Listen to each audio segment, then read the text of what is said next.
आम अल-फैल का वाक़या। रसूल अल्लाह की पैदाइश से कुछ ही दिन पहले एक अहम वाक़या पेश आया जिसे कुरान पाक में भी जिक्र किया गया है, सूरत अल-फैल। ये वाक़या इस बात की निशानी था कि अल्लाह ताला अपने घर कबा की हमेशा हिफाजत फरमाता है। इब्राहा का मंसूबा। यमन का हुक्मरान इब्राहा एक बड़ा गिरजा चर्च बना चुका था। उसका मकसद था कि लोग मक्का मुकर्रमा के बजाय वहां आकर इबादत करें। लेकिन जब लोग फिर भी कबा की तरफ ही आते रहे तो इब्राहा को सख्त गुस्सा आया। उसने ऐलान किया, मैं कबा को गिरा कर रहूंगा। उसने एक बहुत बड़ी फौज तैयार की जिसमें हाथी भी शामिल थे। इसी वजह से वो साल आम अल-फैल, हाथियों वाला साल कहलाया। हाथियों की फौज। इब्राहा अपनी फौज के साथ मक्का की तरफ बढ़ा। इसके साथ एक बहुत बड़ा हाथी भी था जिसका नाम महमूद था। लोग समझने लगे कि अब कबा जरूर गिर जाएगा। कुरैश का रहनुमा। उस वक्त कुरैश के सरदार अब्दुल मुत्तलिब नबी के दादा थे। उन्होंने इब्राहा से कहा, ये घर अल्लाह का है, इसकी हिफाजत भी अल्लाह ही करेगा। अल्लाह की कुदरत। जब इब्राहा की फौज कबा गिराने के लिए आगे बढ़ी तो अचानक आसमान से अबाबील परिंदों के झुंड उतरे। हर परिंदे के पंजे और चूंच में छोटी छोटी कंकरियां थीं। तबाही। परिंदों ने वो कंकरियां इब्राहा की फौज पर बरसाना शुरू कीं। जिस पर गिरती वो शख्स हाथी फौरन हलाक हो जाता। देखते ही देखते पूरी फौज तबाह हो गई। इब्राहा भी एक खौफनाक बीमारी में मुब्तला होकर अपने मुल्क वापस गया और वहीं हलाक हुआ। कुरान का जिक्र।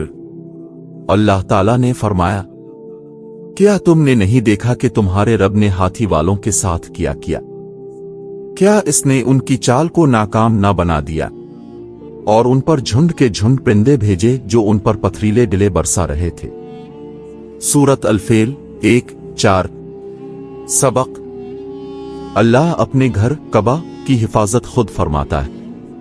दुनिया की सबसे बड़ी फौज भी अल्लाह के सामने कुछ नहीं। जो अल्लाह की इज्जत वाली जगह निशानी को नुकसान पहुंचाने की कोशिश करे वो हमेशा रुस्वा होता है। आम अल-फैल का वाक़या।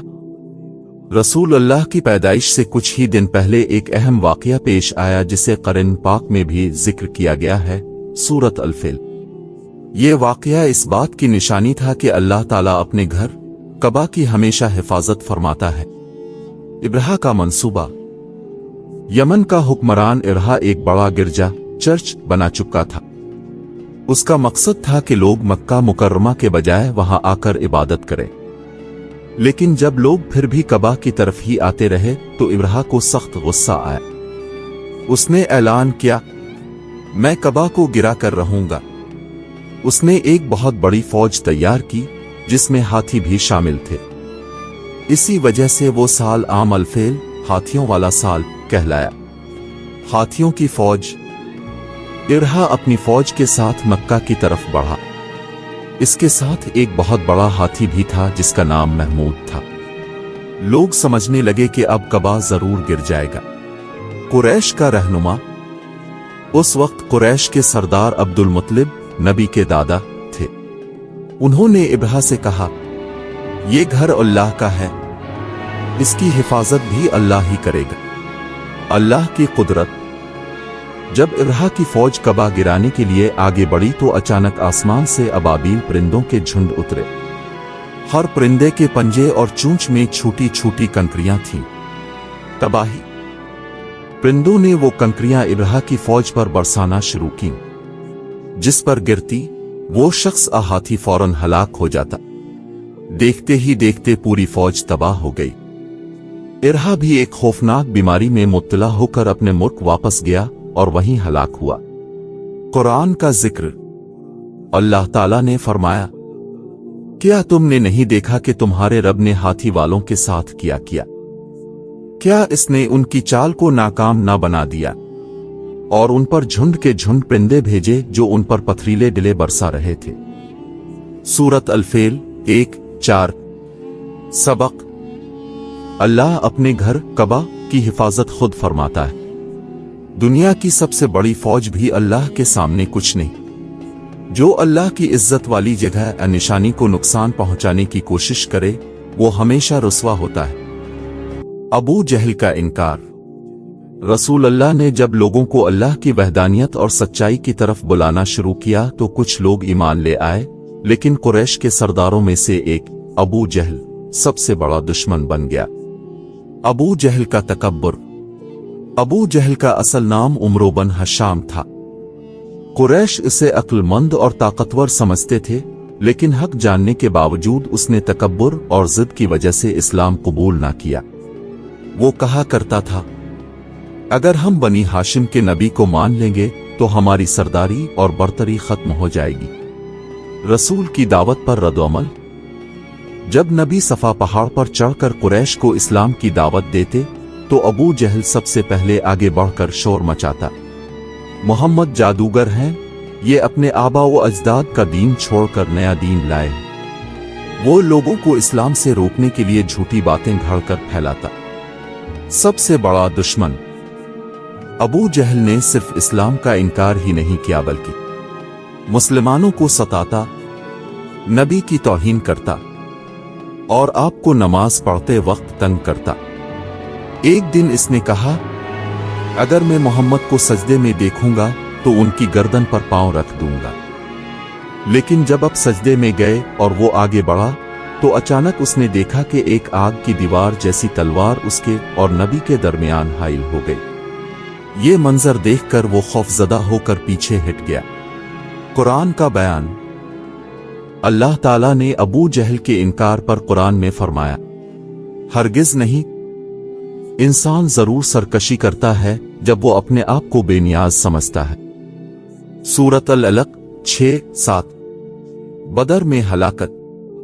अबू जहल का तकब्बुर ही उसकी बर्बादी का सबब बना। गज़ू बदर में उसे फ़िरौन उम्मत कहा गया और वो वहीं मारा गया। यूं वो दुनिया और आखिरत दोनों में रुस्वा हुआ। सबक। तकब्बुर और जिद इंसान को हक पहचानने से रोक देती है। अबू जहल जानता था कि नबी अल्लाह के सच्चे रसूल हैं, मगर उसने अपनी बरतरी की लालच में इनकार किया। अल्लाह अपने नबी की हिफाजत करता है, चाहे दुश्मन कितनी भी साजिश करे। हक का दुश्मन खा कितना भी ताकतवर हो, आखिरकार अल्लाह का अजाब उसे पकड़ लेता है। अबू जहल के इनकार का वाकया हमें यह सबक देता है कि हक की सबसे बड़ी रुकावट इंसान का अपना तकब्बुर और जिद है। सुलह हुदैबिया। पस मंजर। 6 हिजरी में नबी करीम ने ख्वाब देखा कि आप और सहाबा हरम कबा में दाखिल होकर उम्रा अदा कर रहे हैं। इस ख्वाब के बाद अपने तकरीबन 1400 सहाबा के साथ उम्रा की नियत से मक्का का सफर किया। मुसलमान सिर्फ एहराम और कुर्बानी के जानवर लेकर चले थे, जंग का कोई इरादा न था। कुरैश की रुकावट। जब कुरैश को मालूम हुआ कि मुसलमान उम्रा के लिए आ रहे हैं तो उन्होंने रोक दिया। नबी और सहाबा हुदैबिया के मकाम पर रुक गए। वहां कुरैश के साथ बातचीत और सुलह के लिए मुज़ाकरात शुरू हुए। मुआहिदा सुलह हुदैबिया की शराइत। आखिरकार एक मुआहिदा तय पाया जिसकी चंद अहम शर्तें ये थीं। मुसलमान इस साल उम्रा नहीं करेंगे, अगले साल आएंगे। मुसलमान इस साल वापस मदीना चले जाएंगे। दोनों के दरमियान 10 साल तक जंग नहीं होगी। जो कुरैश का आदमी मदीना भाग कर जाएगा, मुसलमानों को वापस करना होगा। जो मुसलमान कुरैश की तरफ चला जाएगा, इसे वापस नहीं किया जाएगा। जो कबीला चाहे कुरैश के साथ शामिल हो सकता है या मुसलमानों के साथ। सहाबा का कर्ब। ये शराइत बज़ाहिर मुसलमानों के हक में सख्त मालूम हुई। हज़रत उमर ने भी अर्ज किया, क्या हम हक पर नहीं? फिर ये शराइत क्यों? नबी ने फरमाया, मैं अल्लाह का रसूल हूं, अल्लाह मुझे कभी ज़ाय नहीं करेगा। फतह मुबीन। मुसलमान वापस मदीना आ गए। रास्ते में अल्लाह ताला ने कुरान में वही नाजिल फरमाई। नेवा फ़तहना लेवे फ़तह आलिफ मुआबने आलिफ। यकीनन हमने आपको खुली फतह अता की है। अल-फतह। सुलह के नताइज। मुसलमानों और कुरैश के दरमियान अमन कायम हुआ। इस दौरान लोगों को इस्लाम के बारे में सोचने और समझने का मौका मिला। बहुत से लोग इस्लाम में दाखिल हुए जिनमें बड़े बड़े नाम शामिल थे। इस्लाम तेजी से फैलने लगा। सबक: कभी कभी सब्र और अमन जंग से ज्यादा फायदामंद होते हैं। नबी की दूरंदेशी ने बताया कि असल कामयाबी अक्ल व हिकमत में है। वक्ती तौर पर मुश्किल मुआहिदा भी अल्लाह के हुक्म से बड़ी कामयाबी में बदल जाता है। इस्लाम तलवार से नहीं बल्कि दावत और अमन से ज्यादा फैला। सुलह हुदैबिया हमें यह सबक देती है कि अल्लाह की हिकमत पर भरोसा रखना चाहिए, क्योंकि जो चीज वक्ती तौर पर नुकसान लगे वो दरअसल बड़ी कामयाबी का सबब बन सकती है।